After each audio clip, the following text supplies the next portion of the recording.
परत कुत्रे लागले भुकायला. स्वतःचं घर स्वतः बांधा, दुसऱ्याच्या झोपडीत घुसू नका. अरे स्वतःचं घर मराठ्यांनी स्वतःच बांधलं होतं आणि आरक्षणाचे जनकच स्वतः मराठी होते.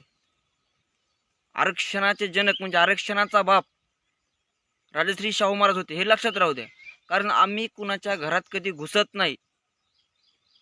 आम्ही आमच्याच घरात घुसलो, तुम्हीच आमच्या घरात घुसले होते. आम्ही कुणाच्या घरात विनाकारण कधी घुसत नाही. मराठे कधीच बेघर नाहीत. ते स्वतःचं घर स्वतः उभारतात, ते पण संघर्ष करून उभारतात. हे लक्षात ठेवायचं. उगं काहीतरी येऊन भुकायचं नाही. स्वतःचं घर स्वतः उभा करा, दुसऱ्याच्या झोपडीत घुसू नका. आम्हाला सवय नाही कुणाच्या झोपडीत घुसायची, की तुम्हाला सवय झोपडीत घुसायची म्हणून तुम्हाला तसं सुचतं भुकायचं. लक्षात राहू द्या. आरक्षणाचा बाप राजश्री शाहू महाराज.